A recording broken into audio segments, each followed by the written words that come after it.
Hi everyone, Sarah Barnes-Humphrey here of Let's Talk Supply Chain at Visibility in Chicago with Jason and Jan. Welcome. Thank you. Thank you. So excited to have you here. Now starting with you, Jason, tell us who you are and what you do. So I'm Jason Eversole. I'm an employee at FourKites. I'm responsible for our carrier, LSP, kind of vertical strategy and execution. So I kind of oversee making sure sales, operations, the entire product and engineering team perform in support of that vertical, right? And not just as a sales event, but also, we have a lot of carriers in our network that provide data to us to support our customer base, and we want that experience to be really tight and clean as well. So those are kind of the two areas that I oversee. That's a big job. Congratulations. Thank you, I think. You must be very busy on a day-to-day basis. There's a lot of phone calls.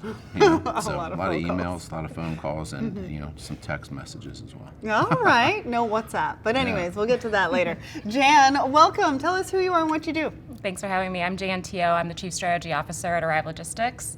Arrive is based out of Austin, Texas. We're a multimodal transportation and technology provider, and we leverage FourKites by sharing our data to be able to support our shippers. Amazing. I love to hear that. I mean, I come from the freight forwarding space, and we definitely needed more technology when I was doing operations, for sure.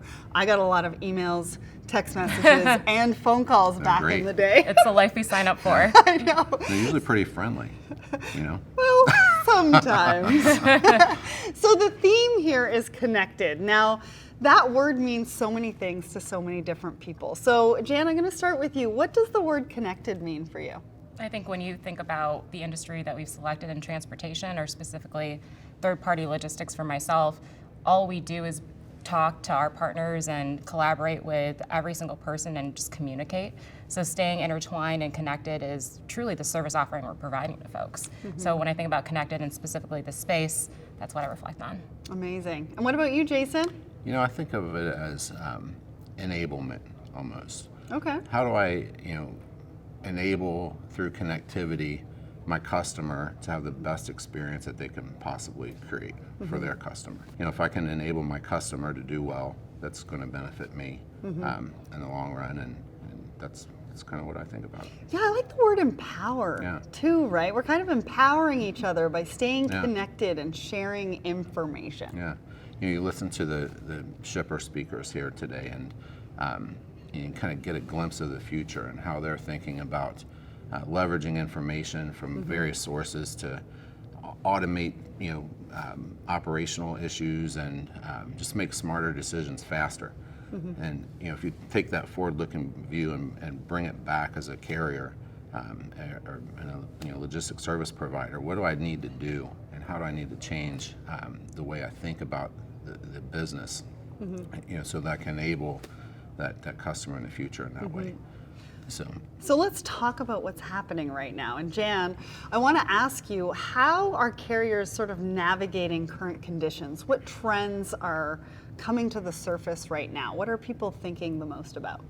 Well, we're obviously in a different market than we've been in the previous 2.5 years. And so I think what's top of mind is we're seeing a lot of carriers have their authorities be revoked. I think we're upwards of over 55,000 as of July alone, and that's predominantly in the owner-operator space. I think it's 95% are less than 6 trucks. But what's shocking to me is for that other 5%, for the folks that are over 100 trucks that are closing down their doors or shifting their operations, we've almost doubled the normal last 2 years, going towards around 50 versus previously the last 2 years at 20. So I think it's really surprising to see the impact of carriers leaving the market or shifting and aggregating with or consolidating with other providers. But more than anything, top of mind right now is also the diesel surge that we're seeing that will heavily also impact those owner-operators as well, mainly because they're fishing through the spot market. So, these cyclical events within a market is not foreign to any of us. However, just the period of time that we'll continue to be in this market, I think it's everyone's best guess and always interesting to hear from people. Right. Well, and the drastic shifts. I think we've seen it, but there's just been so many drastic shifts over the last 2 years, so years, right? That people are, what's next? Yeah. What are you hearing from your customers or your carriers? Yeah, same kind of thing. Spot market again is loosening rather. The fuel prices are. I monitor the rate per mile masters group on Facebook to really get a sense of. Oh, I didn't even. Can you plug that for us? I didn't even know that existed. It's rate per mile masters. It's a group of about 30,000, owner operators that just converse about all things on there. Wow. But they keep it pretty tightly focused on market conditions and how to drive revenue for that small owner operator segment, and this fuel issue, the rates themselves, they're really tightening out. You see a lot of folks that maybe they're not giving up their authority, but they're sitting it out and they're going to go get a construction job for a few months or something like that. And so, all that has an impact certainly on your business, and definitely feeds into the enablement, back to the enablement of these shipper customers. Like everybody's feeling this everywhere. So, I don't know what the future holds, but you hear things from all over the spectrum, from a few months and to a few years. So. Well, and I'm sure competition, right, obviously is a big word right now, especially with logistics service providers. So what's important? What's on your mind when you think about standing out from the competition right now? How are you going to do that? I think at times people can be very short-sighted in our industry, both in their investments and also their growth strategy if they don't have those long-term goals. So we've been very fortunate to know that, hey, markets are cyclical, so how do you prepare to service your shippers and your carriers for every market? Right. So that service muscle and element, and that includes being able to be compliant to scorecards like on-time delivery, but also visibility and connectivity. That was always a principle and foundation for us even prior to going into this market, so that while we were here, there was no challenge as to being able to keep up, and finding ourselves feeling like we needed to keep up. Same now, we have the opportunity to invest in our business, whether it be technology or whether it be salespeople that will help support us in the next market. And so that's been a great opportunity for us that I think a lot of folks haven't been as lucky to have if they didn't have that multi-year plan. Yeah, and you have access to a lot of information. So what are you hearing that's important?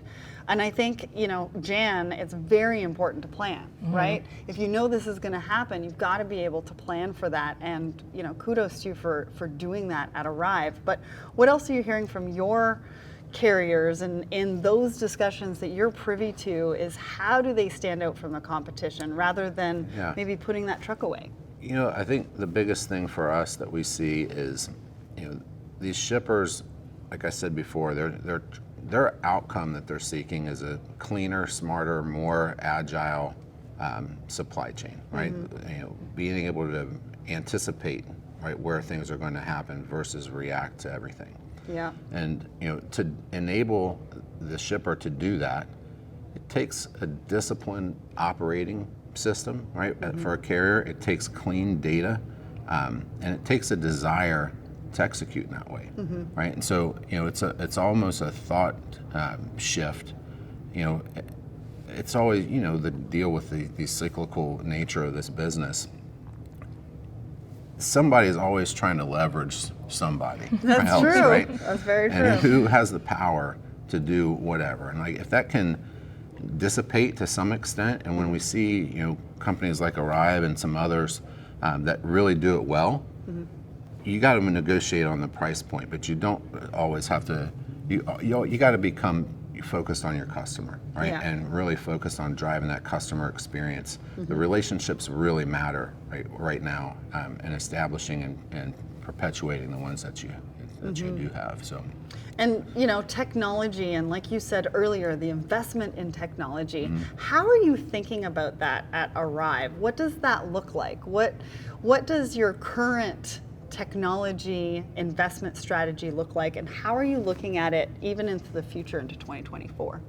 So the Arrive team's fortunate because we have our own proprietary TMS, and so that allows for us to kind of use that as an enabler to connect with different providers, as well as be able to review vendors that can bring us to our long-term goals.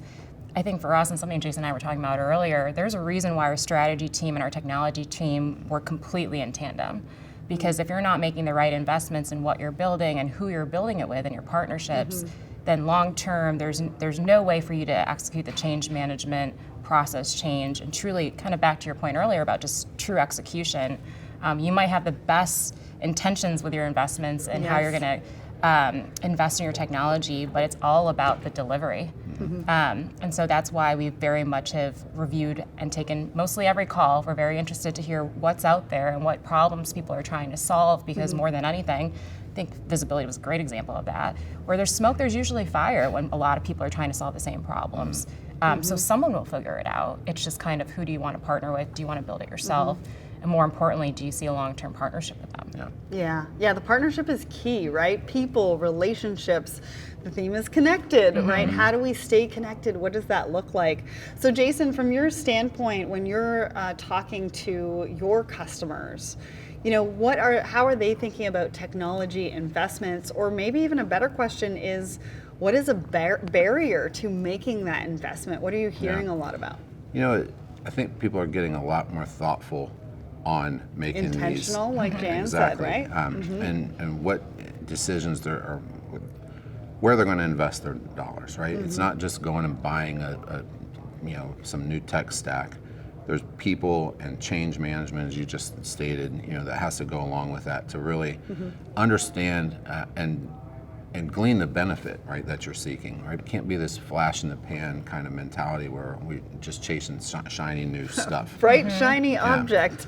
So, I see a lot of carriers that probably may have taken that approach in the past, and customers in general, right? They're just slowing down the process. They're getting thoughtful and deliberate about it, and making sure they really understand the value proposition and what it's going to take to achieve that before they, make any kind of change. Yeah, what it means for them, what it means to their customers, and maybe even their customers' customers. Sure. Because I think we're talking a lot more in supply chain about customers' customers. What does that look like? How do we partner to make that experience that much better? Well, Jan and Jason, thank you so much for sharing with us your insights today here at Visibility 2023.